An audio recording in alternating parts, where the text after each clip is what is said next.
Bueno, para mí es muy grato volver aquí a este lugar, a este campus, donde yo efectivamente, como se leyó, hice la carrera de letras ya hace algunos ayeres y es muy grato dirigirme aquí a ustedes en este jardín.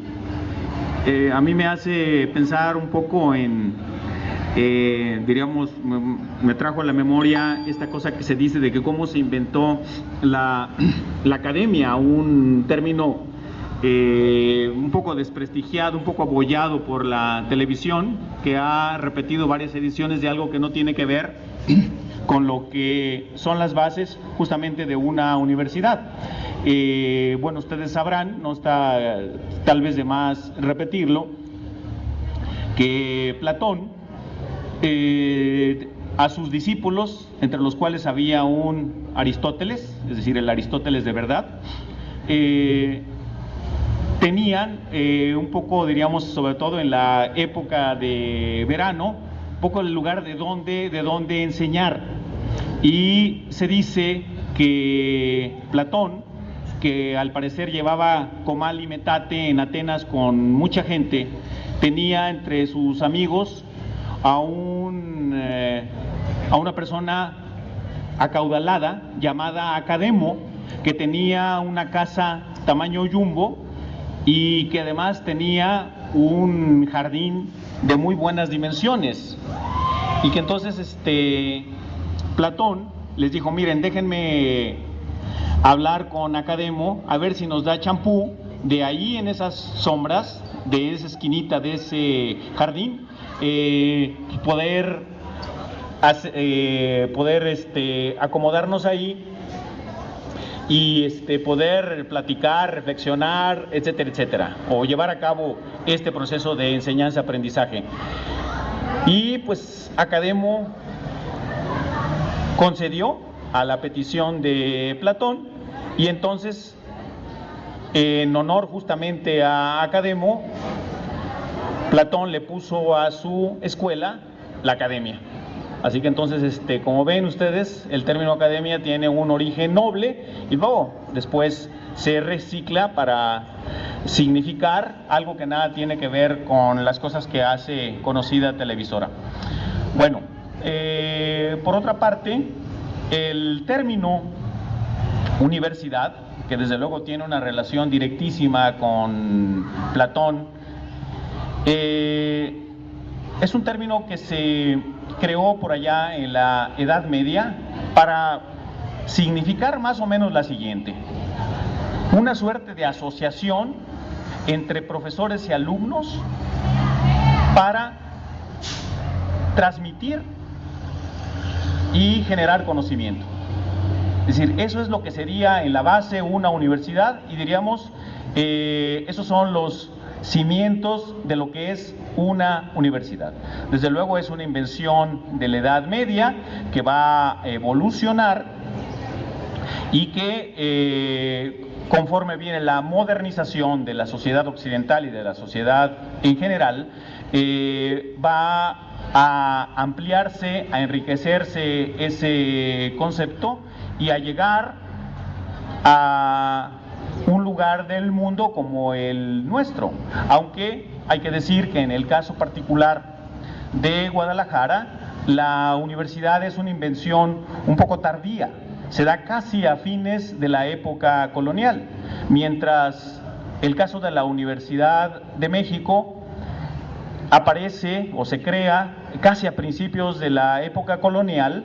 En nuestro caso, en el caso de la Universidad de Guadalajara, no cuaja esa grenetina sino hasta el año de 1792. Hubo repetidas solicitudes a la corona española de que se permitiera, se autorizara la apertura de una universidad en Guadalajara, pero eso no ocurrió sino hasta el año de 1792.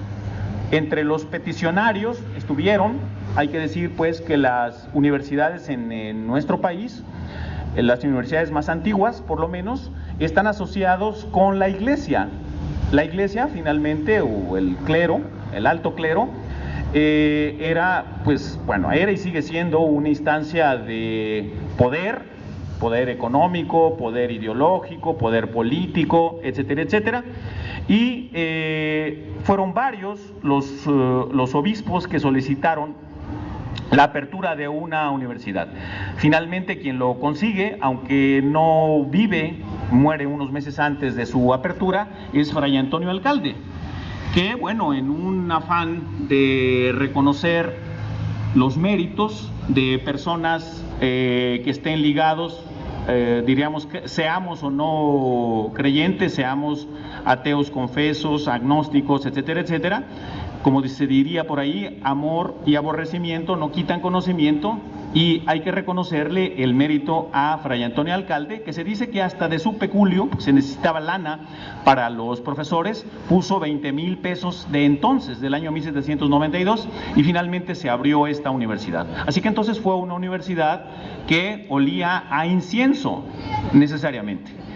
Tan es así que cuando viene la independencia de México, 2 generaciones después, así que la universidad se inaugura con un nombre un poco rimbombante, era la Real y Literaria Universidad de Guadalajara, así se llamaba, y buena parte de su cuerpo magisterial eran obviamente gente relacionada con la iglesia, de tal manera que cuando sobreviene la independencia de México, a partir de 1821,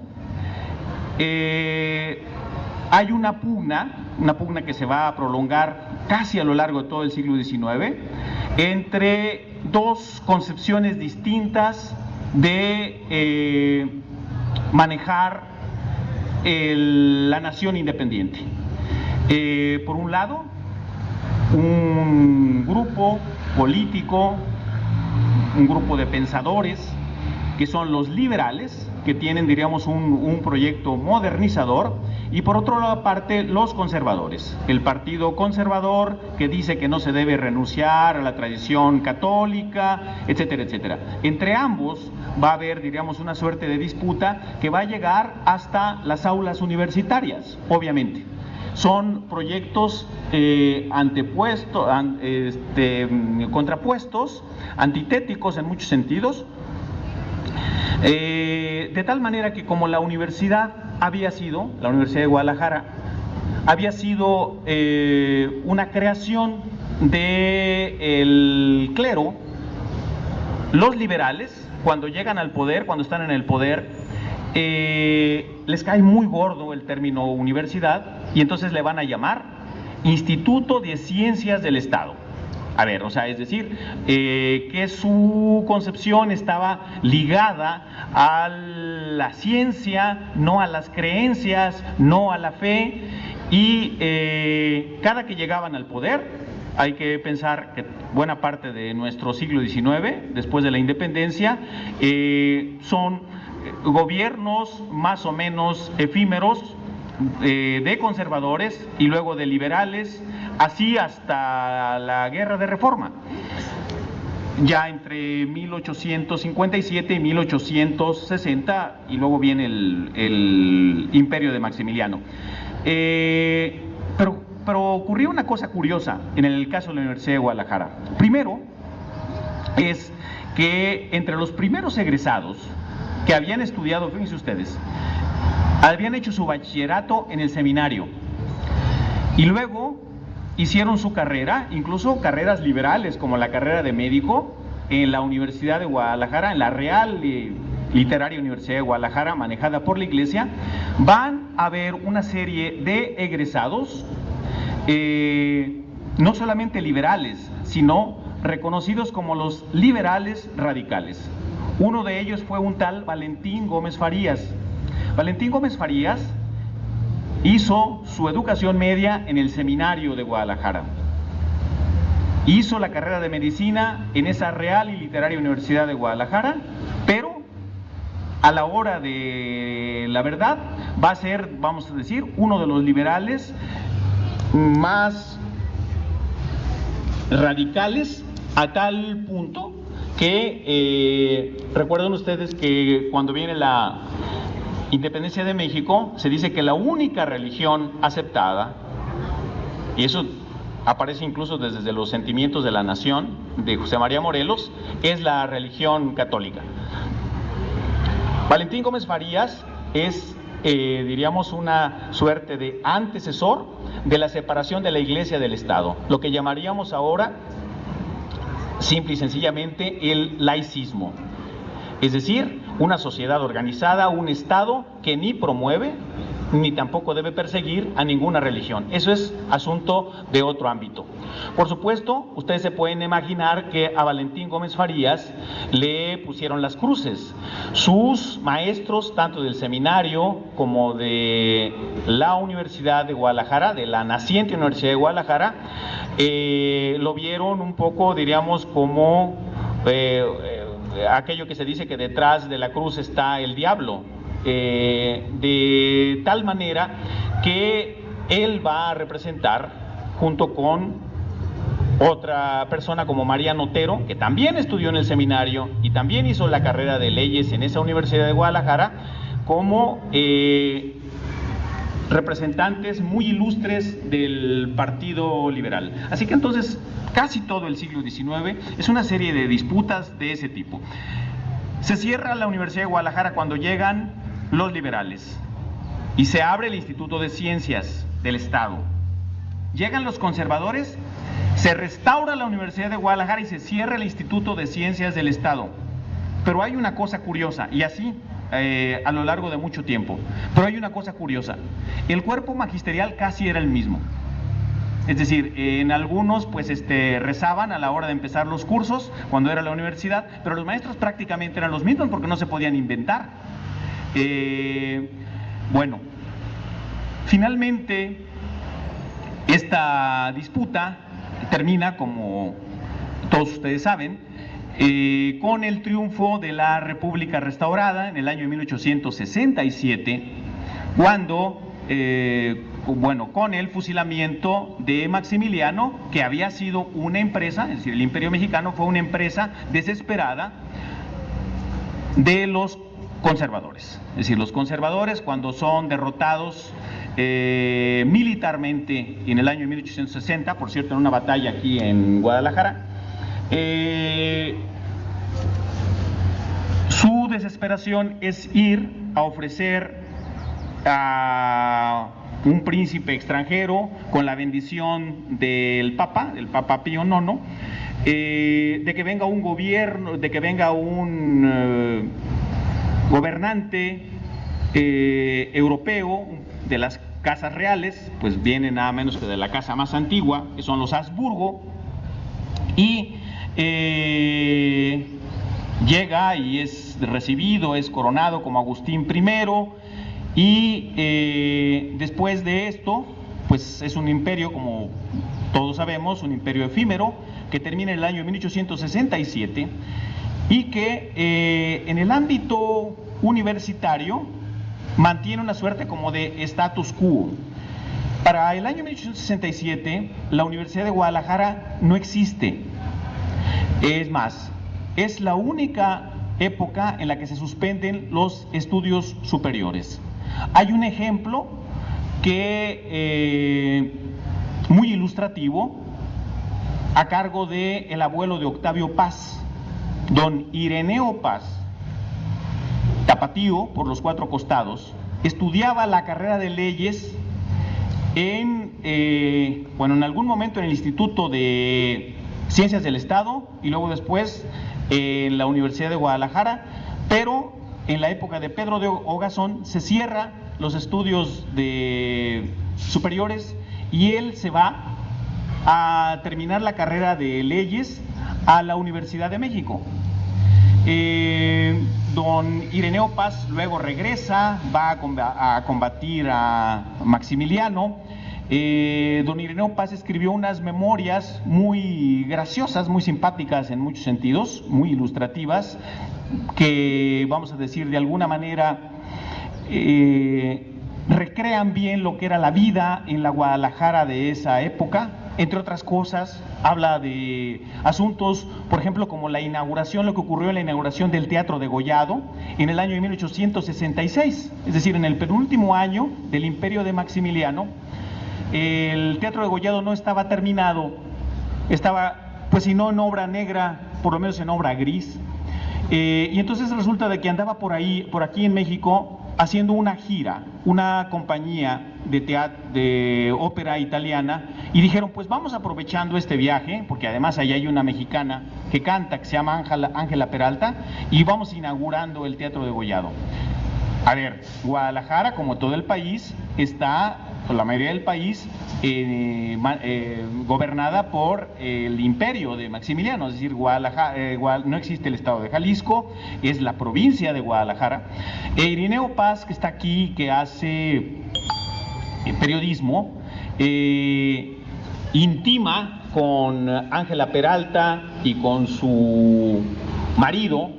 Y entonces, después de una temporada que estuvo compuesta por 6 o 7 óperas, y al final hubo una suerte de gala de beneficio, es decir, en la cual Ángela Peralta hizo una suerte de recital o gala de ópera con selecciones, y bueno, cantó, entre otras cosas, acompañada del coro, el coro de los esclavos de Nabucco de Verdi, que desde luego es una pasaje de esa ópera libertaria, el área de las banderas y demás. Y luego al final del número, don Ireneo Paz tomó el micrófono, bueno, no había micrófono por supuesto, tomó la palabra y les hizo una suerte de salutación y de agradecimiento a Ángela Peralta, y le dijo unos versos más o menos, algo así como diciendo pues que en esos días tristes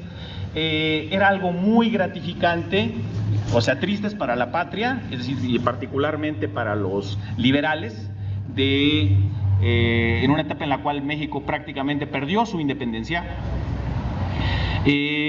Era una alegría o una suerte de consuelo escuchar a Ángela Peralta, y decía algo así, dice, tal vez en mejores días apreciemos más tu gloria. Y entonces, bueno, un gran aplauso, etcétera, etcétera. Hubo un motín, o sea, después de haber cantado el aria de las banderas, el coro de Nabucco, de los esclavos, que los asistentes al Teatro Degollado, pues empezaron a gritar, no muera Peña Nieto, sino mueras al imperio, etcétera, etcétera. Y de tal suerte que entra la fuerza pública a tratar de controlar aquella multitud, y a Ireneo Paz lo cuenta en sus memorias se llama Algunas campañas, y son 3 tomos, publicado por el Fondo de Cultura Económica, con un prólogo del nieto, de Octavio Paz, en lo cual él dice que tuvieron que sacarlo por bambalinas, tras bambalinas, y que él ya sabía que había orden de detenerlo por alborotador, y entonces lo que hace él, ya tenía su plan muy hecho, irse como voluntario a reunirse con el ejército liberal que estaba en las faldas del Nevado de Colima, comandado por Santos Degollado. Dice, me fui huyendo de los mochos de aquí de Guadalajara. Pero luego cuento una cosa simpática, o sea, ahora sí que alguien diría, lo castigó Diosito, porque resulta de que Santos Degollado, pues aparte de católico, era muy rezandero, y dice que él llega, se presenta como voluntario, y le dicen, no, pues muy bienvenido, y dice que llega a la hora que están rezando el rosario, porque resulta de que Santos Degollado se dice que rezaba un rosario antes de cada batalla y después de cada batalla, y andaba lleno de escapularios. Y entonces era esta ironía de que de que Ireneo Paz, huyendo de los mochos, pues bueno, va a caer con un mocho, diríamos, buena onda, con un liberal como don Santos Degollado, que por cierto, de él es el proyecto, o mejor dicho, la idea de la creación del Teatro Degollado, que como saben originalmente se llamó Juan Rizzo Alarcón, y después de la muerte de Santos Degollado se le puso su nombre. Pero bueno, retomemos el asunto de la universidad. Para estas alturas del juego no hay educación superior. En en Guadalajara. Esa educación se va a restaurar con la República restaurada, es decir, a partir de 1867. Sin embargo, la universidad como tal no va a aparecer sino hasta la tercera década del siglo XX. A ver, en Guadalajara existían el hospital escuela, en el hospital civil, es decir, allí estudiaron gentes ilustres, entre otros como Mariano Azuela, como Enrique González Martínez y demás. A ver, no existía la universidad como tal, pero sí existían instituciones de educación superior. De la que tuvo dificultades para crearse fue la Escuela de Ingeniería, de tal suerte que la Escuela de Ingeniería se va a hacer como una suerte de cooperativa con las fuerzas vivas de Guadalajara. Se va a abrir en el año de 1900-1901 la llamada Escuela Libre de Ingenieros.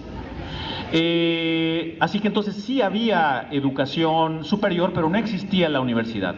La universidad como tal, con una ley orgánica, con una organización estructural, va a reaparecer en el año de 1925, cuando es gobernador de Jalisco José Guadalupe I.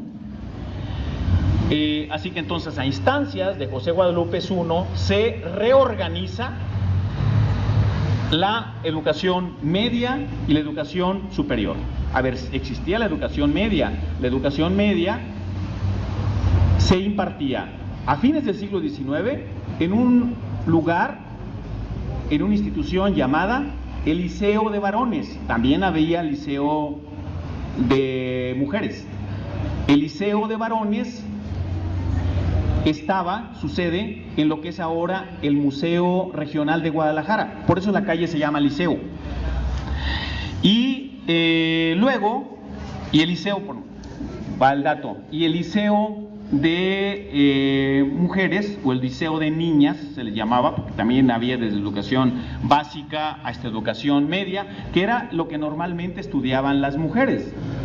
Estaba primero, en donde está ahora el Centro Escolar Manuel M. Diegues, a un lado del Templo de San Diego, es decir, González Ortega y Garibaldi y Angulo, ahí estaba. Y luego después, a fines del siglo XIX, don Lucio Gutiérrez, que va a ser uno de los maestros de la ya mencionada Escuela Libre de Ingenieros, construyó a un costado del Teatro Degollado, es decir, en el costado derecho, hacia el norte, lo que es ahora el Palacio de Justicia. El Palacio de Justicia fue concebido originalmente para ser liceo de niñas, es decir, ahí era la educación media. En el año 1914, es decir, hace exactamente 100 años, se creó la Preparatoria de Jalisco, que está cumpliendo 100 años. Es decir, la Preparatoria de Jalisco es anterior a la reapertura o reorganización o refundación, como la quieran llamar, de la Universidad de Guadalajara, que es hasta el año 1925. Y va a ocupar la sede que hasta la fecha mantiene, que es ese edificio que estaba enfrente de lo que era la 15ª zona militar, y en la plaza donde ahora están los locatarios del Mercado Corona. Así que entonces lo que hace Guadalupe I en 1925 es favorecer la refundación, la reorganización con una ley orgánica, con una concepción, diríamos, liberal de la educación en México, de la educación media y la educación superior. Ahí, en esta naciente o renaciente Universidad de Guadalajara, van a enseñar y van a estudiar pues generaciones y generaciones de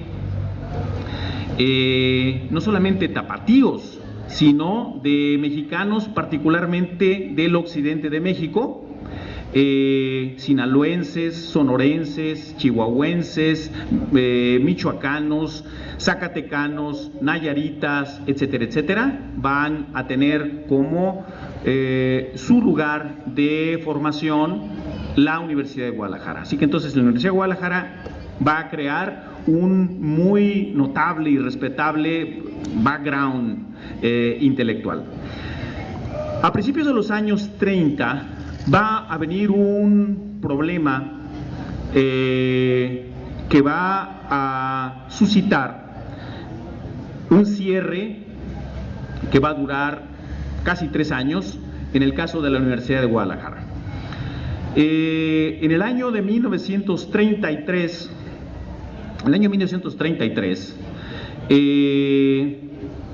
el mandamás del país era Plutarco Elías Calles, el jefe máximo, que entre otras cosas había creado al abuelo del PRI, el Partido Nacional Revolucionario, en el año 1929, que resolvió la crisis, por lo menos temporalmente, la crisis política que se creó con el asesinato de Álvaro Obregón.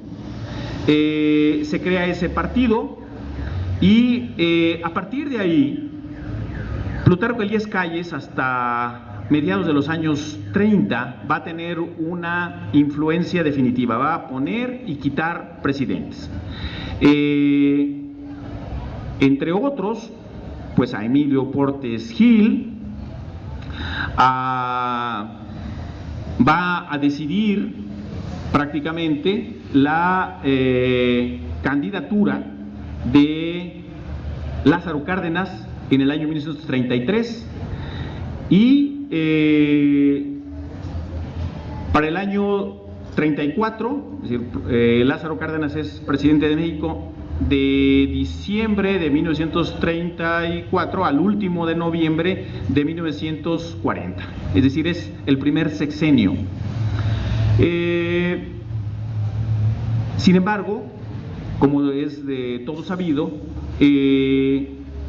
Cárdenas, el presidente Cárdenas, no aceptó, a diferencia de sus predecesores, ser un pelele de Plutarco Elías Calles, que quería decidirle todo, quería un congreso que le respondía al expresidente Plutarco Elías Calles y no al presidente en funciones, lo mismo parte del gabinete, y entonces, bueno, ahí el presidente Cárdenas va a dar un golpe de autoridad y va a enviar, no lo va a matar, a diferencia de lo que habían hecho gentes como el propio Calles o como el propio Obregón, que entre otros pues, mandaron matar a Francisco Villa y eliminaron también hasta un colaborador suyo como fue el general Francisco Serrano, que dio pie a la famosa novela de Martín Luis Guzmán, La sombra del caudillo,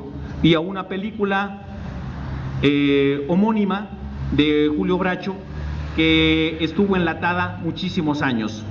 Así que entonces el presidente Cárdenas ejerce como tal y de él no se puede hacer, diríamos, la broma que se hizo de otro presidente mexicano, michoacano, que como saben ustedes, la residencia oficial hasta antes de la creación de Los Pinos estaba en el castillo de Chapultepec y la gente pasaba por la carretera Toluca, de México a Toluca, y decían: ahí vive el presidente, pero el que manda vive enfrente.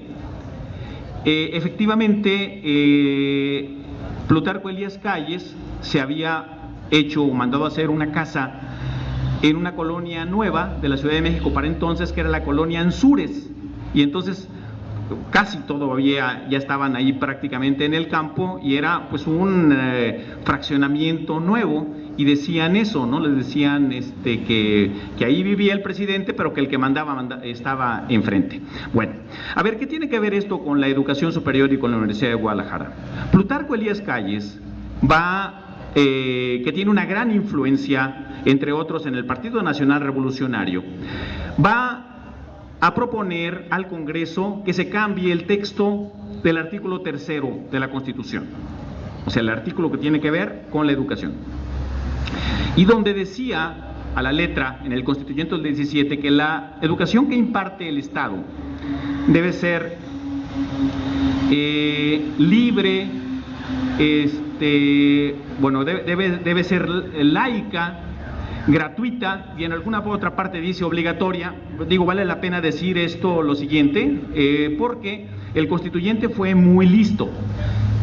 A los niños de la época, diríamos, de los años de la Revolución, sus padres los utilizaban pues prácticamente como parte de la economía doméstica, poniéndolos a chambear, a trabajar, y no los mandaban a la escuela. Entonces, esta idea de que la educación fuera obligatoria, es decir, lo siguiente, que los padres tenían responsabilidad de que si tienen hijos en edad escolar, debían mandarlos por mandato constitucional.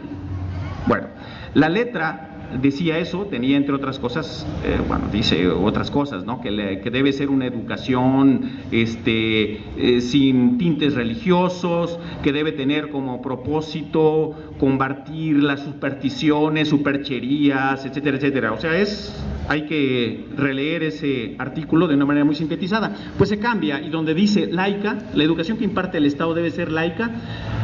A Calles se le ocurrió, a Calles y a los callistas, poner el término socialista, cuando, bueno, finalmente, si alguien revisa el gobierno, la gestión de Calles, él no hizo un gobierno socialista, siempre estuvo pendiente del reconocimiento a su gobierno de parte de los Estados Unidos, lo mismo que su predecesor Álvaro Obregón. Pero en fin, esto va a provocar, entre otras cosas, prácticamente un cisma en el país, una serie de discusiones, conflictos. Va a haber un congreso interuniversitario en Veracruz, en la Ciudad de México, y en el cual van a participar las entonces autoridades de la Universidad de Guadalajara, encabezadas por su primer rector de la era moderna, que fue Enrique Díaz de León. Por cierto, hay que decir ahora que hay, diríamos, este ánimo de aprender de los que piensan distinto a nosotros, una polémica que sigue siendo ejemplar en la historia de México, y que va a ser una polémica que se va a hacer a partir de este proyecto de cómo deben ser las universidades en México. Esa polémica la van a sostener en la prensa durante semanas y meses dos personajes. Uno,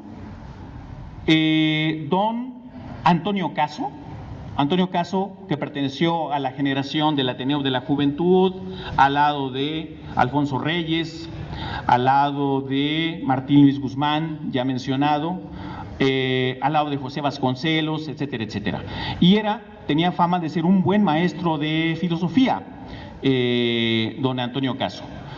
Don Antonio Caso defiende la idea de que la universidad, especialmente una universidad pública, debe ser una institución en la que ideológicamente debemos caber todos. Pues el argumento es muy persuasivo, ustedes me disculpen. Y que el socialismo, es decir, que ni el materialismo histórico y el materialismo dialéctico no son la única forma, diríamos, científica de explicar o interpretar la realidad o interpretar el mundo. Y que entonces, por lo tanto, lo de socialista no queda. Bueno, y luego hay una contrarréplica del lado de Vicente Lombardo Toledano. A ver, Vicente Lombardo Toledano defiende la idea de que es el camino más expedito para modernizar una universidad, y una universidad además con un compromiso social, con un compromiso por el pueblo, etcétera, etcétera. Yo les digo que es una polémica ejemplar, porque la verdad, lee uno lo que dice don Antonio Caso y está convencido. Luego lee lo que dice Lombardo Toledano y le da uno la razón a Lombardo Toledano. Y otra de las cosas, es una discusión educadísima.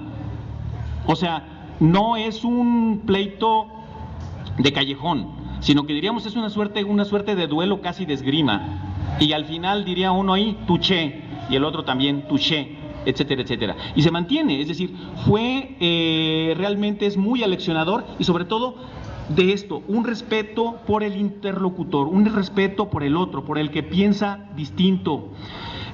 Bueno, a final de cuentas, hay universidades, empezando por la Universidad de México, que va a defender la autonomía y en su congreso va a aceptar que la universidad tenga su organización interna, su propio gobierno, y que las autoridades, en este caso federales, en turno no quiten o pongan al rector y a otras autoridades, sino que sea la propia comunidad universitaria la que cree, a partir de su propia reglamentación, empezando por la ley orgánica, a sus autoridades, la que los evalúe, etcétera, etcétera.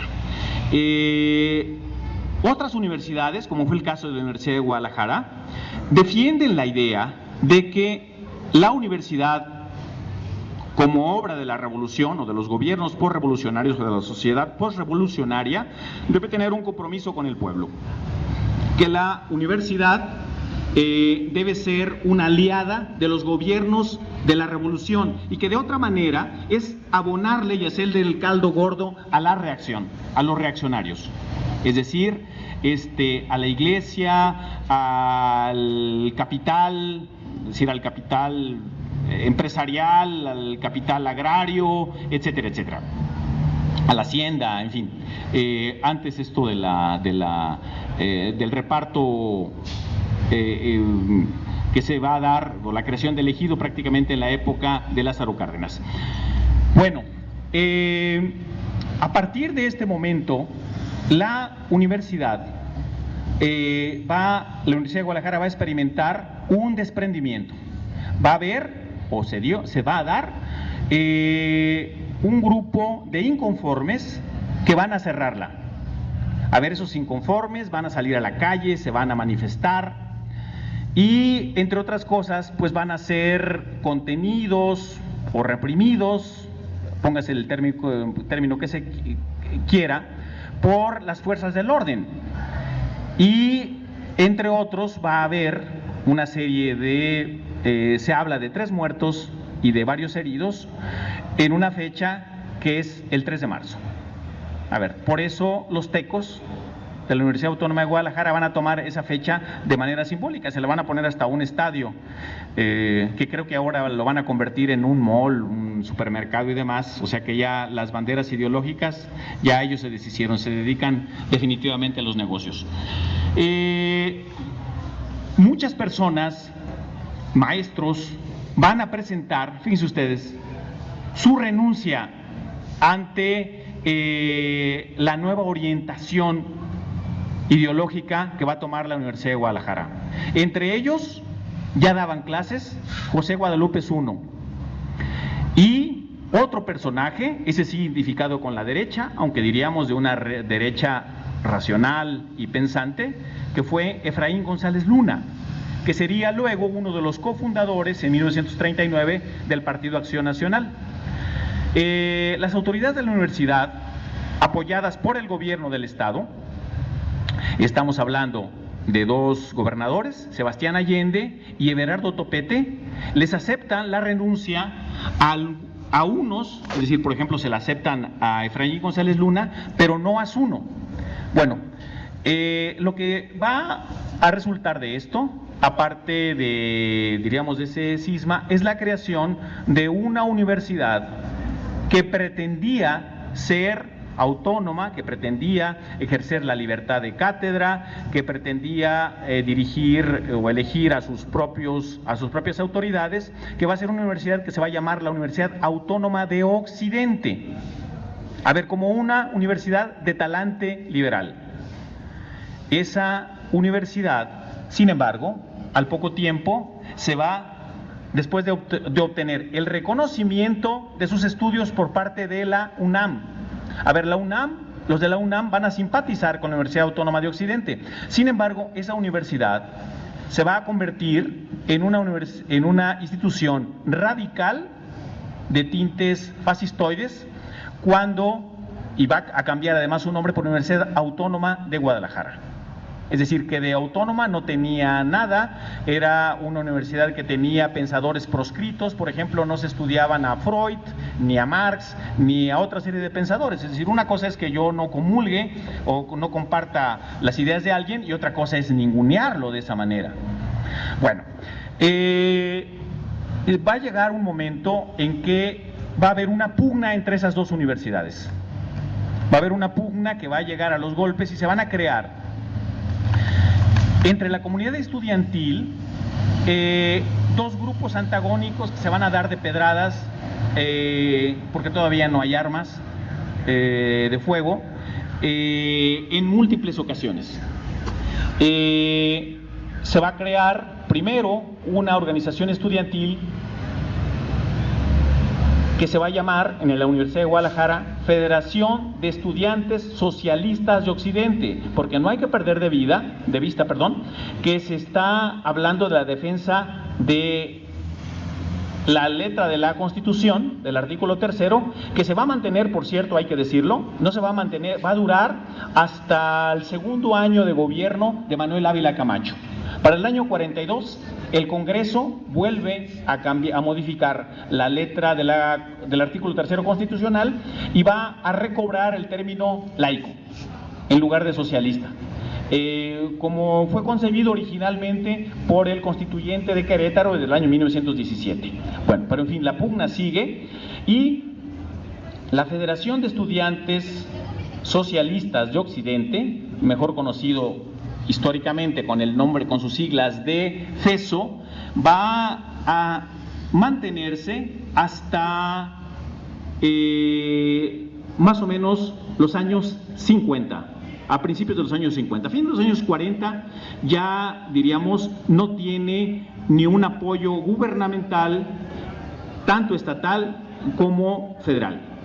Piensen ustedes lo siguiente, es decir, se fue el general Lázaro Cárdenas, Ávila Camacho, presidente de México de 1940 a 1946, es el primer presidente de México que se va a declarar abiertamente católico. Por cierto, casado con una tapatía, doña Soledad Orozco.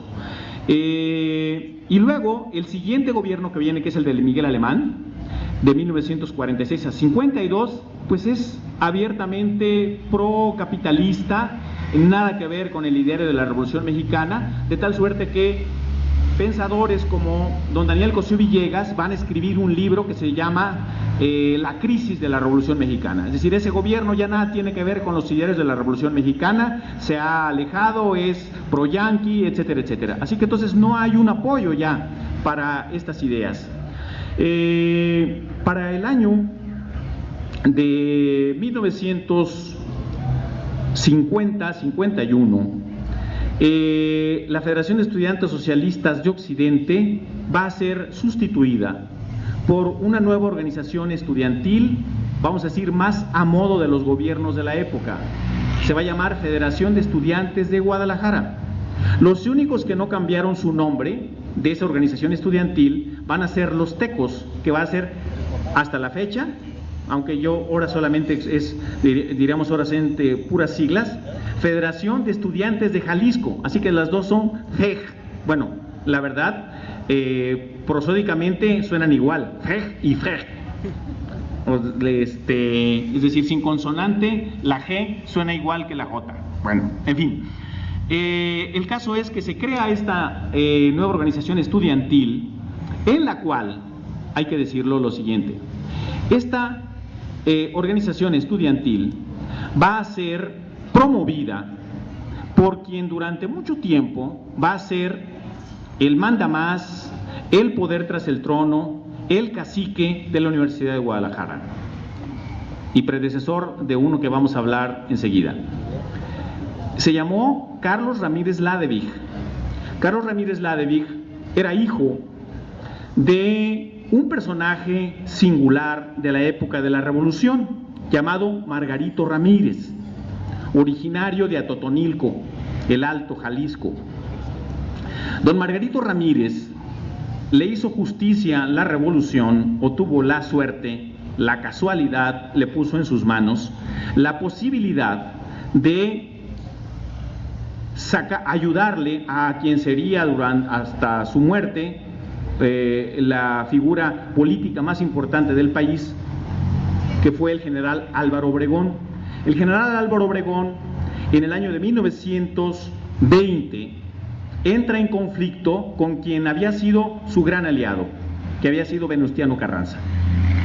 El problema en 1920 fue, qué casualidad, por la sucesión presidencial. El presidente Carranza terminaba su gobierno y quería que su sucesor no fuera ya un militar, sino que desde el ámbito civil estuviera su sucesor. Vale la pena mencionarlo, era un tal ingeniero Jesús Bonillas. Ese Jesús Bonillas, que había sido embajador de México ante el gobierno de los Estados Unidos, era el gallo del de Venustiano Carranza. Obviamente que eso no le gustó a Obregón, y Obregón hizo declaraciones que no le gustaron al presidente Venustiano Carranza, y Venustiano Carranza, diríamos ahora sí que lo pone casi fuera de la ley, le da a la Ciudad de México por prisión. Pues no es mala prisión, pero en otras palabras, Obregón no podía salir de la Ciudad de México. Y entonces Margarito Ramírez, que trabajaba para el riel, para el ferrocarril,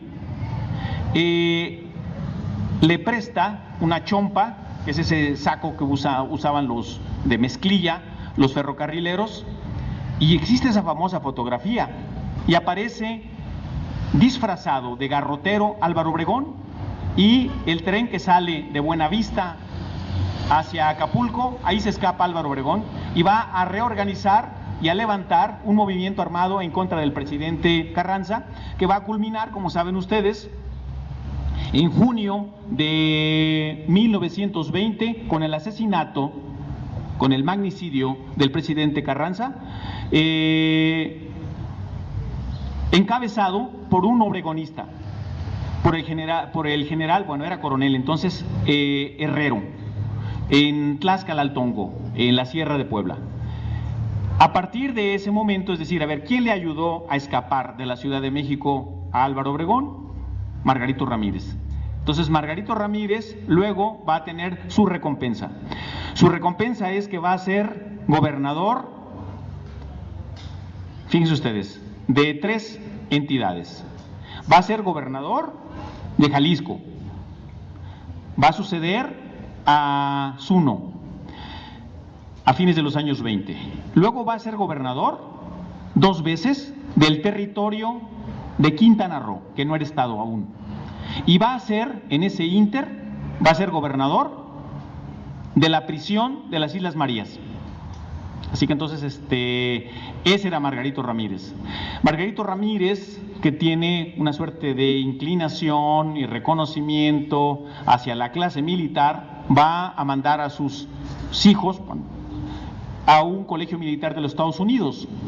Allá va a estudiar, a hacer, como diríamos, como su educación media, Carlos Ramírez Ladevig.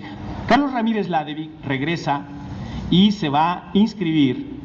A ver, es hijo de Margarito Ramírez, es decir, hijo de un exgobernador, en la Escuela de Leyes, y ahí, en la Escuela de Leyes de la Universidad de Guadalajara, va a organizar una nueva organización, va a crear una nueva organización estudiantil, que es la Federación de Estudiantes de Guadalajara.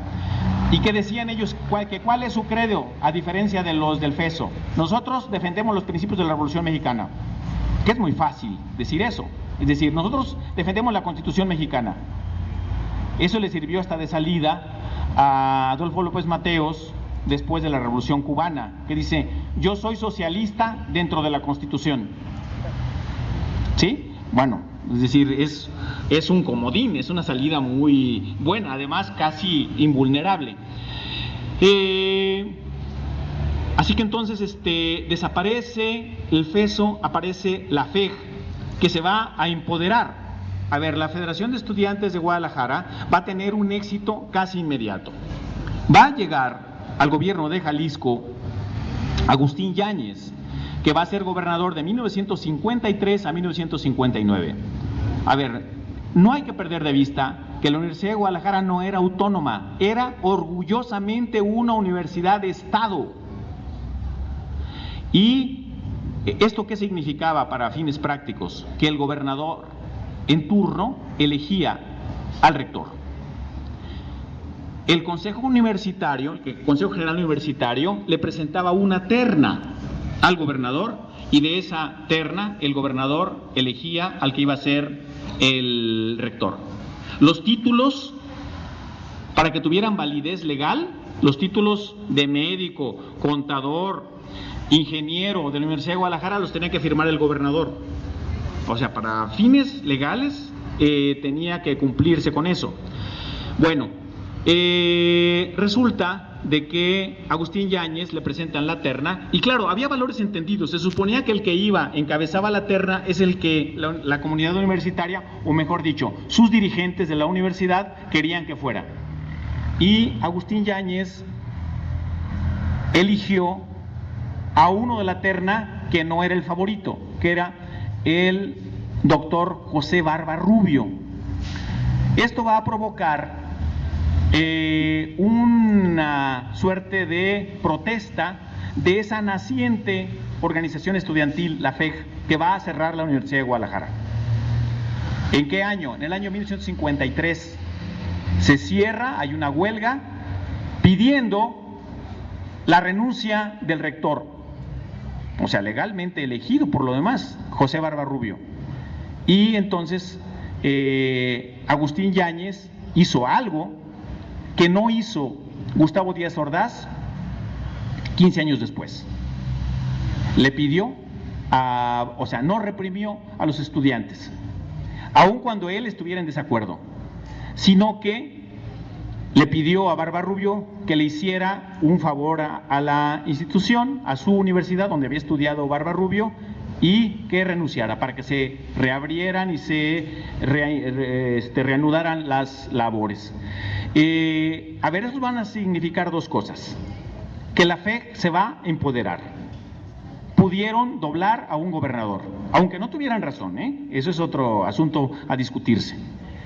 Y a partir de ese momento, esa organización estudiantil va hasta el año de 1989 a decidir casi el destino de la Universidad de Guadalajara en muchos aspectos. La Federación de Estudiantes de Guadalajara, diríamos, va a ser una organización de la cual se van a aparecer no solo los futuros dirigentes de la institución en muchos ámbitos, sino que van a entrar al poder público. A ver, van a entrar al poder público sobre todo a partir, la FEC va a llegar un momento, para decirlo de una manera más o menos elocuente, espero, va a convertirse en el verdadero sector juvenil del PRI. A ver, o sea, va a ser una institución, va a ser una organización colaboracionista, informal, con el gobierno municipal, estatal y federal, de suerte que algunos dirigentes de la FEC van a convertirse muy pronto en funcionarios municipales.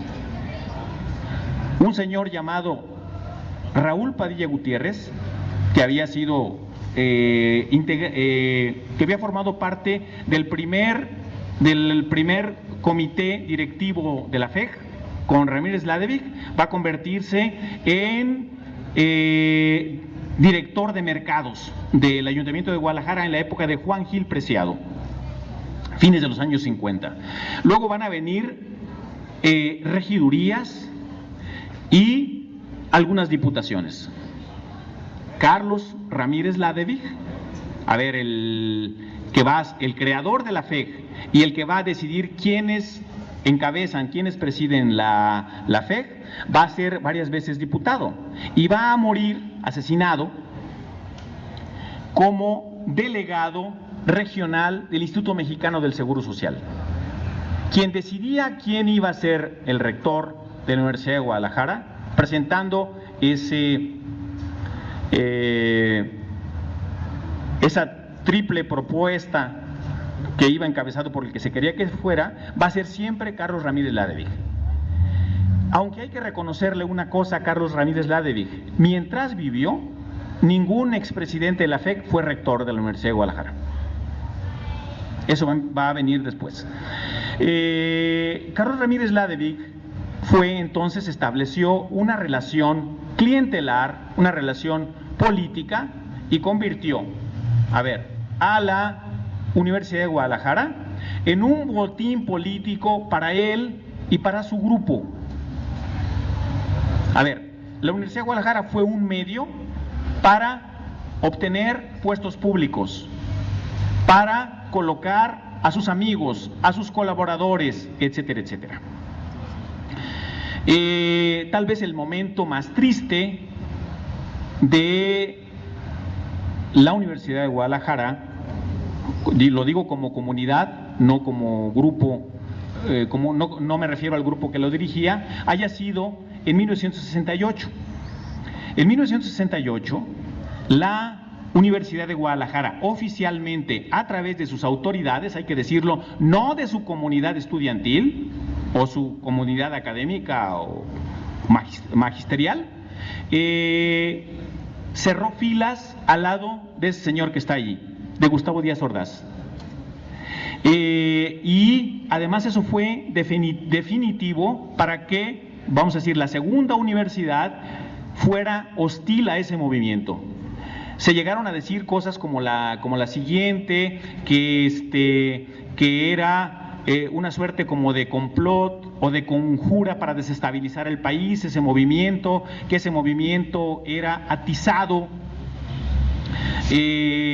por Washington. Fíjense ustedes qué curioso. Los tecos también combatieron al movimiento del 68, pero diciendo que no era que estaba la CIA metida ahí, sino que estaba metida la KGB.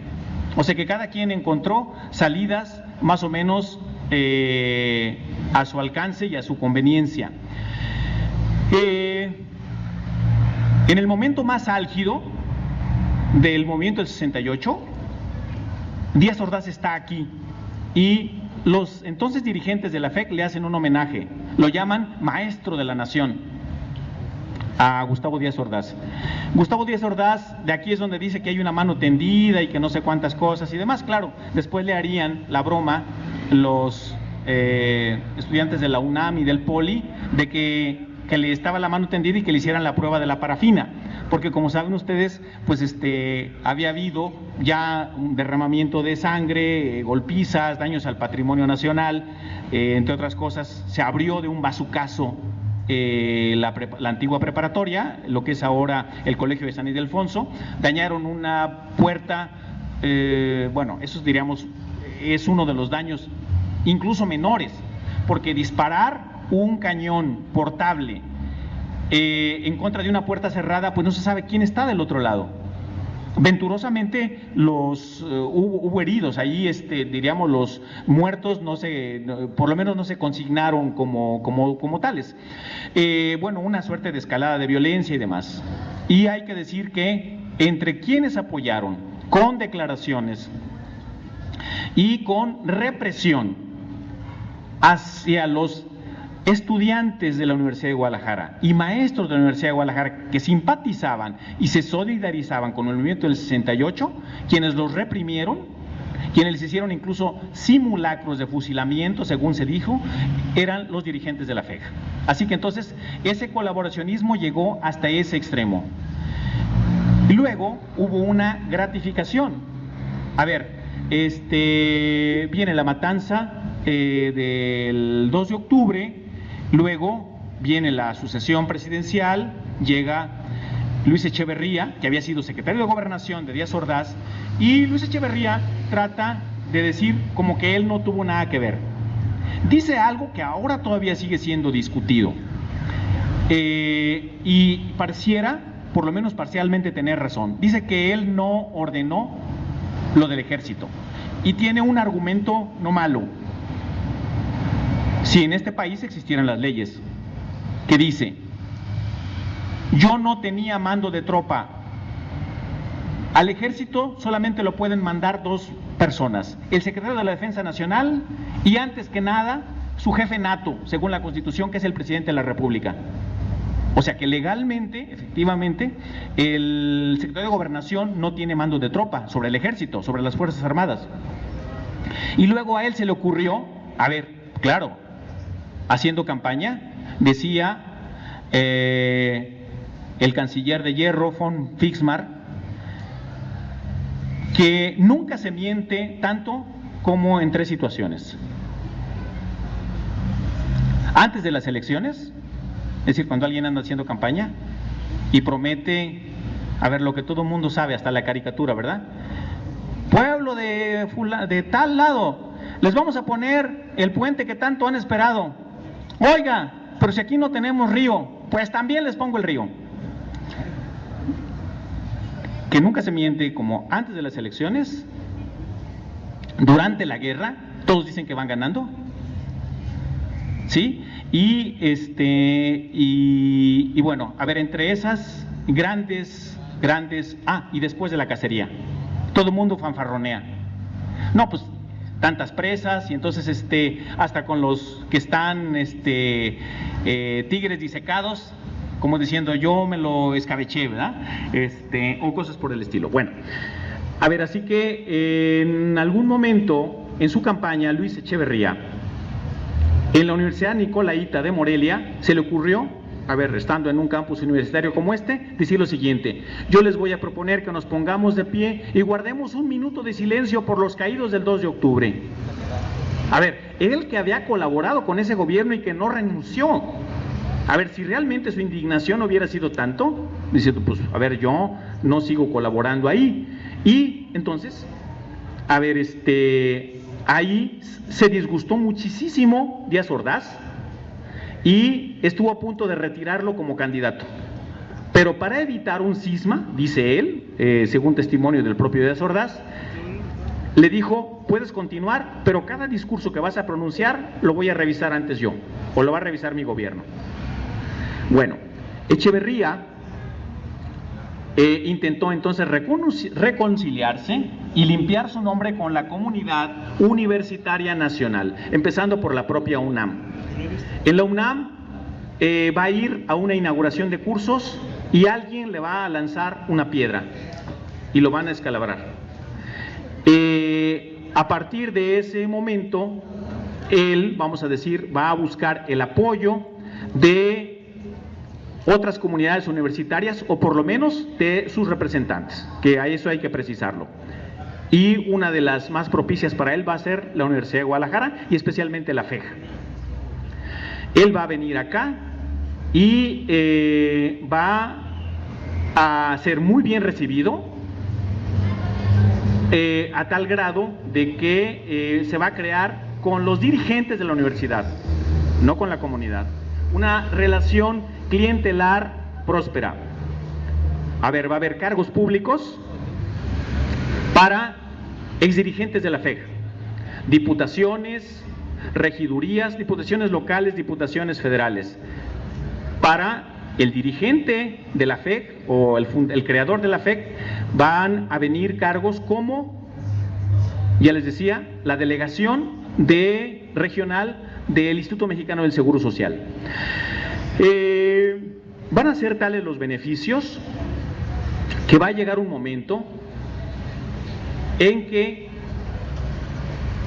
a iniciativa de un integrante del Consejo General Universitario, se va a proponer otorgarle a Luis Echeverría Álvarez, presidente de México, el doctorado honoris causa de la Universidad de Guadalajara. Para ese entonces, la universidad había obtenido hasta un equipo de fútbol. Y en el año de 1973, la Universidad de Guadalajara, vaya el dato, perdió una final de la segunda división en contra de los Jabatos, después Tigres, de la Universidad Autónoma de Nuevo León. Y bueno, pues no subieron. Pero entonces resulta de que un empresario lagunero, don Juan Abu Said, tuvo problemas con Lolita, con el SAT, y Hacienda le confiscó, entre otros bienes. Era un empresario algodonero de la zona de La Laguna.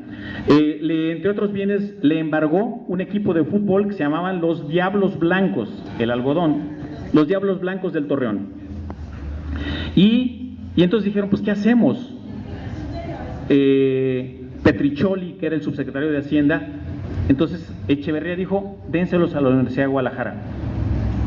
Y entonces así se creó lo que después fueron y ahora vuelven a ser los Leones Negros. Así que entonces, en agradecimiento, los dirigentes de la Universidad de Guadalajara de ese momento deciden, con la anuencia de Carlos Ramírez Ladevig, entregarle el doctorado honoris causa a Luis Echeverría Álvarez. A ver, hasta ahí las relaciones están de una manera espléndida. Andaban a partir un piñón. Pero viene un problema. El asesinato de Carlos Ramírez Ladevig. A ver, se dice que fue motivado, porque pues obviamente nadie mata a un aliado, se debió a que Carlos Ramírez Ladevig quería ser gobernador de Jalisco y que como la participación de los dirigentes de la Universidad de Guadalajara y de la FEG estaban acotados y no podían llegar a los primeros cargos. Y se dice que Carlos Ramírez Ladevig, unos dicen que quería ser alcalde de Guadalajara y que le había dicho al propio secretario de Gobernación, Moya Palencia, es que a mí me corresponde, porque además yo he hecho méritos, porque además nosotros le hemos evitado broncas al señor presidente, etcétera, etcétera, etcétera, etcétera. Y bueno, hay un atentado que todos ustedes saben, un par de sicarios lo siguen, ven su ruta, él iba, tenía sus oficinas en la clínica, todavía no se creaba el Centro Médico de Occidente, de tal suerte que las oficinas centrales del Seguro Social estaban en la clínica del Agua Azul, y entonces él se iba por la calle, vivía en Las Fuentes, en un Mercedes-Benz, y se dieron cuenta que había un semáforo que era muy tardado, sigue siendo muy tardado, es el que va de Alemania a atravesar Niños Héroes. Y ahí esperaron un día que lo agarrara el alto y ahí lo acribillaron. A partir de ese momento, bueno, se hace una investigación y nunca se da un resultado convincente, de tal suerte pues que cuando no hay una información firme se llena con rumores. No hay nada que corra más rápido, incluso que la luz, que un rumor. Bueno, el caso es que a partir de ese momento la FEG, o lo que queda de la FEG, considera que ese fue un crimen de Estado, no hay una satisfacción, y entonces se decide hacer lo siguiente. A ver, vean ustedes si eso no es ridículo. La siguiente sesión del Consejo General Universitario, apenas sale Echeverría, bueno, Echeverría sale y su sucesor López Portillo lo manda de embajador a las Islas Fiji. Las Islas Fiji, con lo cual México había establecido relaciones. Las Islas Fiji, pues es, diríamos, casi como una suerte de ínsula barataria, una cosa de nada, es decir, casi una suerte de burla. Y entonces el Consejo General Universitario decide retirarle el Consejo General Universitario. Desdoctoran a Echeverría, ya como es presidente. A ver, fue ridícula su doctoración, pero no es menos ridícula, o no fue menos ridícula su desdoctoración. Y luego, ese mismo doctorado honoris causa se lo entregan post-mortem a Carlos Ramírez Ladevig. A partir de ese momento, las relaciones de la FEG como organismo que maneja como botín político a la Universidad de Guadalajara es repartirse prácticamente los cargos de la universidad. A partir de ese momento, expresidentes de la FEG son rectores. Es decir, eso hay que reconocérselo. Antes de, es decir, Carlos Ramírez Ladevig no permitió, por los motivos que haya sido, que ningún expresidente de la FEG fuera llegar a ser rector de la Universidad de Guadalajara. Bueno, ni él fue tampoco, Es decir, él finalmente pues era el que manejaba los tinglados, los hilos del poder y hasta ahí. A partir de ese momento va a quedar, fíjense ustedes, como si fuera una suerte de heredad o de mafia o de familia, como hombre fuerte, el hermano. A ver, mataron a Sonny Corleone y entonces queda Michael Corleone.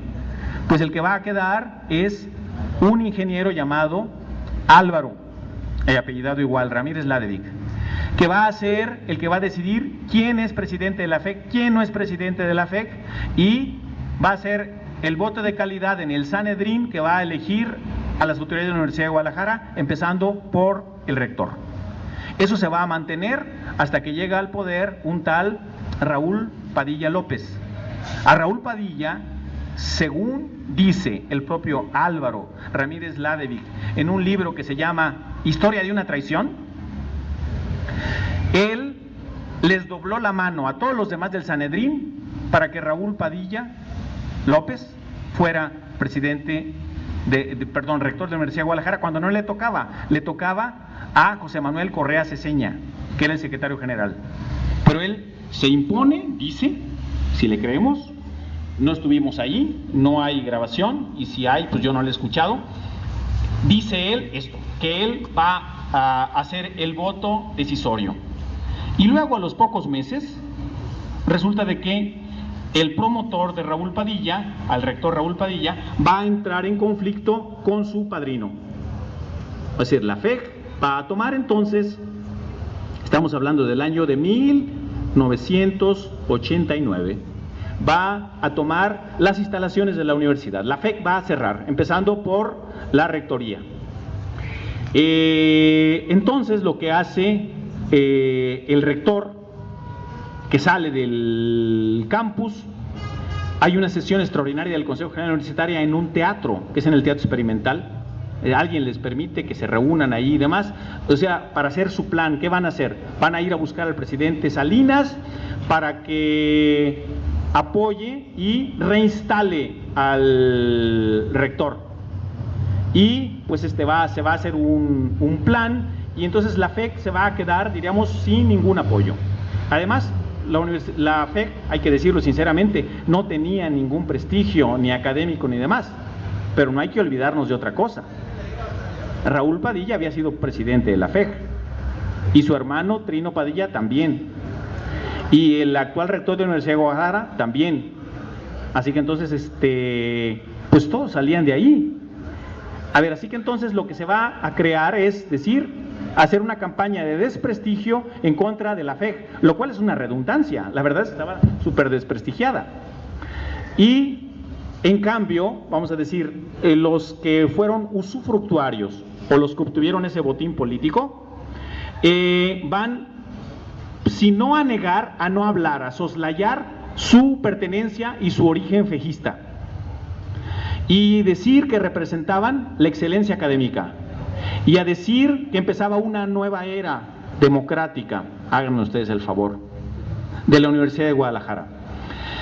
Y que bueno, a ver, ¿qué es lo que comenzó? ¿Qué es lo que se dio? Se dio un gatopardismo. Cambiaron, nomás hubo un relevo en los mandos.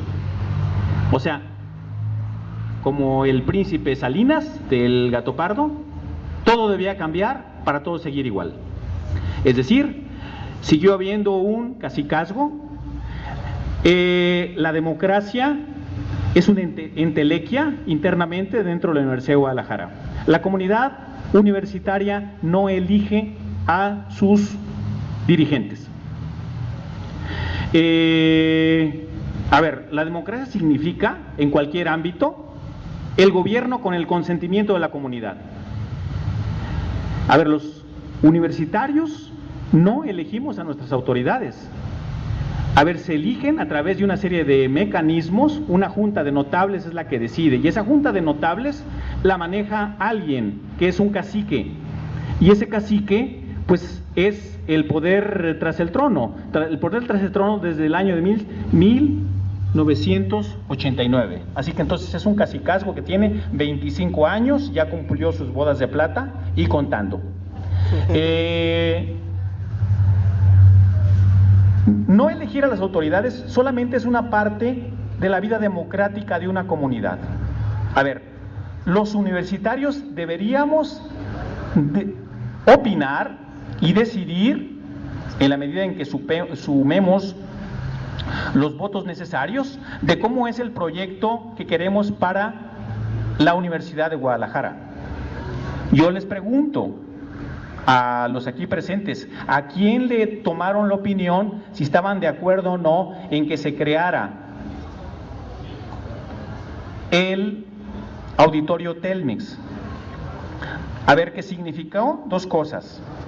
Significó echar mano de una parte de la reserva territorial de la Universidad de Guadalajara para construir algo que no tiene que ver con la razón de ser de una universidad. A ver, ¿qué se presenta ahí? Se presenta Paquita, la del barrio. A ver, eso no tiene que ser eso no tiene ninguna relación con la razón de ser de una universidad. Abran ustedes un diccionario para que vean lo que significa una universidad y sobre todo una universidad pública. ¿A qué se debe dedicar? ¿No les parece significativo que el primer edificio que se construyó del pretendido Centro Cultural Universitario haya sido un auditorio dedicado a la industria del entretenimiento, que va más o menos a la altura de la estética de Televisa, que son sus estrellas las que se presentan ahí, y no la biblioteca? Es decir, el primer edificio que se creó ahí, fíjense ustedes qué simbólico, fue ese. No solamente se echó mano entonces de la reserva territorial, se utilizaron dineros públicos, alrededor de 600 millones de pesos, que se pudieron haber empleado en 1000 cosas más, si se decidiera de una manera racional. Eso no lo decidieron ustedes ni lo decidí yo, lo decidió un grupo. Y si me apuran, les diría que se decidió con un solo voto, como se deciden muchas cosas en nuestra institución. A ver, ¿cuál es el problema que tenemos en la Universidad de Guadalajara? Bueno, a ver, que finalmente nuestras prioridades van por el lado de que queremos estudiar, de que queremos enseñar, de que queremos hacer las cosas bien, y quiero decirles que eso se refleja. Los avances que ha tenido la Universidad de Guadalajara es obra de la comunidad universitaria y se ha hecho a pesar de las autoridades. Esos son los méritos. Claro, quien se pone los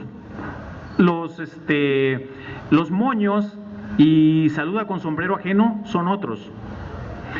Y luego se dan las cosas de una manera tan burda que llegan a ser caricaturescas. Un expresidente de la FEU, de cuyo nombre pues no me acuerdo, pero les puedo decir que es rector del CUSEA, era hasta hace algunos meses presidente del patronato de los Leones Negros, cuando andaban queriendo subir a Primera División, y llegaron a la final y le ganaron a los estudiantes de la Autónoma, a los estudiantes tecos. Yo les preguntaría qué le ocurrió a ese expresidente de la FEU, rector del CUSEA, por el mérito de haber llevado al equipo a Primera División. De presidente lo degradaron a vicepresidente. ¿Y quién lo hizo? Por elección de un voto, otra vez. Es decir, el que se quedó de presidente. Bueno, a ver, con los Leones Negros, la Universidad de Guadalajara, a la que nominalmente pertenece los Leones Negros, hicieron un buen negocio, en apariencia. A ver, ¿cuál es el buen negocio? Que un equipo de la anteriormente llamada Segunda División y ahora se llama Liga de Ascenso, cuesta alrededor, la franquicia, de 14 millones de pesos. Y el equipo, un equipo de Primera División, se cotiza alrededor de 400 millones de pesos. A ver, de pronto hay una ganancia se dice que la compra del Tapatío, que era la franquicia de lo que es ahora los Leones Negros, costó $1,200,000 cuando era rector Cortés Guardado. Eso se convirtió en 400 millones, es un buen negocio. El problema es el siguiente, que si ese equipo baja, esos 400 se van a hacer humo y se van a convertir en 14. Ahora, el otro asunto es el siguiente, sostener a ese equipo para que se mantenga se requiere una inversión que de algún lado tiene que salir. Bueno, yo sé del caso de muchos funcionarios medios, bajos y no se diga altos, a los cuales, entre otras cosas, pues los obligaron, bueno, mejor dicho, o voluntariamente a fuerzas tuvieron que comprar una cosa que se llama la tarjeta o la credencial negra, ¿sí? Y pues creo que el 99.9999% se solidarizaron y la compraron sin chistar, lo cual significaba algo así como lo siguiente: ese cargo que tú tienes, medio, bajo, modesto y demás, no se lo debes a tu capacidad de trabajo ni a tus méritos, se lo debes a alguien que te está pidiendo un favor, así que móchate. Esa es una de las medidas que se tomaron. Otra medida que se tomó es, a ver, ¿no se les hace sospechoso lo siguiente?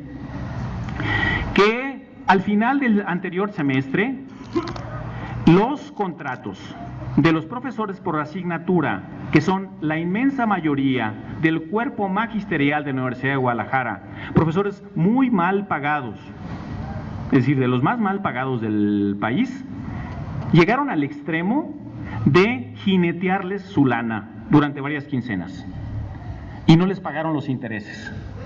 Ustedes dirán, bueno, les pagan poco. Sí, pero son la inmensa mayoría. Esa lana, ¿a dónde fue? ¿A quién le rindieron cuentas? Lo decente hubiera sido, si es que decían eso, no, pues es que hubo un problema porque se vinieron las vacaciones y demás. Lo decente hubiera sido pagarles los intereses. Miren ustedes, cuando la macrolimosna de Emilio, fallida venturosamente, Sandoval Íñiguez, cuando regresó esa lana, los 30 millones que le habían entregado, los regresó, y eso hay que reconocerlo, aunque no nos simpatice el personaje, a mí no me simpatiza, los regresó con los intereses que habían generado. Así que entonces, ahí a la parte más delgada, a los elementos, a los profesores más vulnerables de la universidad, se llega a ese extremo. A ver, ¿por qué? Pues, tal vez porque tienen urgencia y necesidades con este asunto. A ver, así que entonces, estos son uno de tantos ejemplos de cómo la democracia es una entelequia en nuestra comunidad, y eso hay que reconocerlo. Bueno, yo podría seguir echándole más agua a los frijoles en esta conversación, pero vamos a decir, la situación que tenemos es esta, y a mí no me parece que sea una cosa, diríamos, de la que nos debamos sentir orgullosos. Hay cosas de las cuales yo, de mi universidad, sí me siento orgulloso, pero no de frases como, por ejemplo, el rector de este centro y el exrector general, es decir, Solís Gadea y Cortés Guardado, que llegaron a justificar la existencia del equipo de la universidad, de los Leones Negros. No solo eso, sino que haya recursos de la institución, como por ejemplo las ganancias del Problix, que vayan a parar a patrocinar a ese equipo, diciendo que es un dinero bien empleado porque los Leones Negros le dan identidad, lo dijeron, y les puedo remitir hasta la fuente hemerográfica, a la Universidad de Guadalajara. Cuando yo oigo eso, como dirían los gringos, eso ofende mi inteligencia. A ver, lo que le da identidad a la Universidad de Guadalajara son sus fundadores, son sus grandes egresados, sus grandes maestros que los tiene.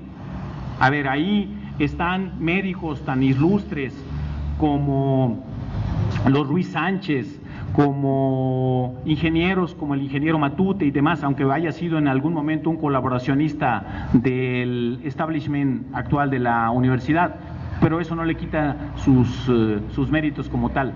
Es decir, cuando se dice que por mi raza hablarán los Leones Negros, yo, la verdad, yo digo, yo ahí de eso no participo. O que por mi raza hablará Paquita la del barrio, paso. Así que entonces, bueno, Estas son algunas de las consideraciones que yo quería comentarles y como habían dicho aquí, pues abrir una conversación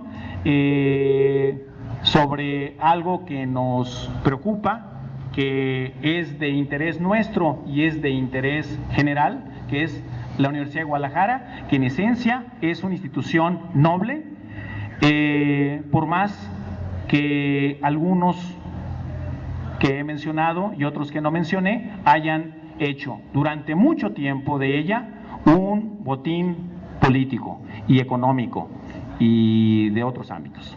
Muchas gracias.